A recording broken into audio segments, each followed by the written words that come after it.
देखिए, प्रदेश में अगले अगर हम 8 से 10 दिन की बात करते हैं तो कोई अच्छे संकेत नहीं है। और ऐसा है कि बीच में हल्की स्नोफॉल की पॉसिबिलिटी है एक से 2 दिन, लेकिन उसमें भी सिर्फ 3 और 4 जिले ऐसे हैं जहाँ पे स्नोफॉल हो सकता है।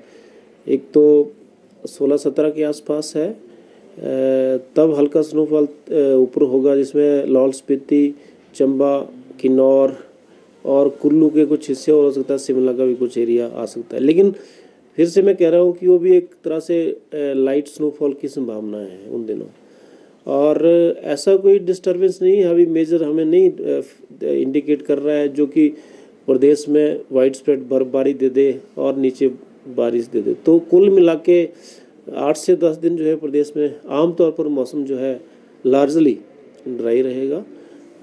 और सिर्फ यही इंडिकेशंस है कि हल्का 1-2 जगह पे स्नोफॉल जो 12-13 में बहुत उसकी, लेकिन उसकी प्रोबेबिलिटी काफ़ी कम है, क्योंकि जो इंडिकेटर्स हैं, जो ओवरऑल ग्लोबल जो वेदर सिस्टम्स हैं, वो काफ़ी फेवर नहीं कर रहे हैं इस साल। क्योंकि सर्दियों में ये होता है कि आमतौर पर जो ऊपर से जो ठंडी हवाएं आती है पोल की तरफ से और नीचे से जो गर्म हवाएं जाती है, उनकी मिलने से जो है जनरली ये वेस्टर्न डिस्टर्बेंस बनती हैं।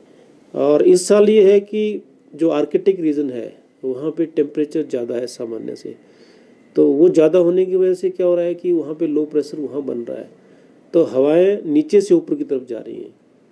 तो एक तरह से जैसे होता है कि हवाएं नीचे से ऊपर जा रही हैं, तो जेट स्ट्रीम, जो कि जेट स्ट्रीम ऐसी होती है कि सर्दियों में एक ऐसी विंड होती है जो कि तेज़ विंड चलती है, जिसकी वजह से पश्चिमी विक्षोभ बनते हैं। तो वो भी नॉर्थवर्ड इस बार थोड़े हैं।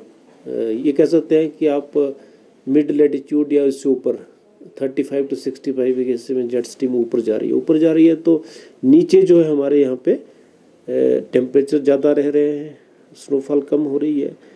तो ये कुछ जो है, मैं कह रहा हूँ कि जो ग्लोबल जो वेदर पैटर्न बने हुए हैं वो फेवरेबल नहीं है। फिलहाल मिनिमम टेम्परेचर्स की बात करें सर, तो कितना टेम्परेचर चला, वो कहाँ सबसे कम दर्ज किया जा रहा है, कहाँ सबसे? देखिए, प्रदेश में कुकुमसेरी, लाहौल स्पीति में -9 के आसपास तापमान चले गए हैं। और शिमला का हालांकि थोड़ा अब्रप्ट चेंजेस हैं, आज 6 डिग्री चला गया है शिमला का। और जो हाईएस्ट टेम्परेचर है वो भी सुंदरनगर इन एरियाज़ में है। तो लेकिन एक चीज़ और है कि जो टेम्परेचर्स हैं वो आने वाले दिनों में बहुत कम नहीं होंगे, स्टेबल रहेंगे, बल्कि सामान्य से थोड़े ज़्यादा रहेंगे। मुख्य बात यह है कि स्नोफॉल का अभी जैसे 8 से 10 दिन में कोई ऐसा इंडिकेशन नहीं है कि वाइड स्प्रेड स्नोफॉल हो जाए। धुंध के लिए भी सर कोई अलर्ट जारी किया गया है इसमें?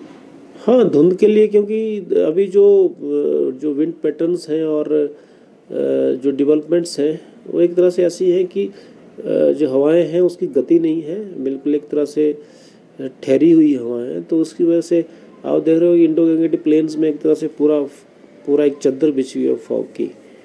तो हमारे पंजाब के साथ जो हमारे ज़िले हैं, जिसमें बिलासपुर है, ऊना है, सिरमौर, सोलन है, वहाँ पे भी फॉगी वेदर रहेगा। सुबह फॉग होगी, वहाँ पे विजिबिलिटीज़ कम रहेंगी। और फिर और नीचे जाएंगे पंजाब, हरियाणा, दिल्ली में, तो वहाँ तो दिन के तापमान भी कम होंगे, फॉग भी ज़्यादा होगा। Bureau report, city channel, Shimla.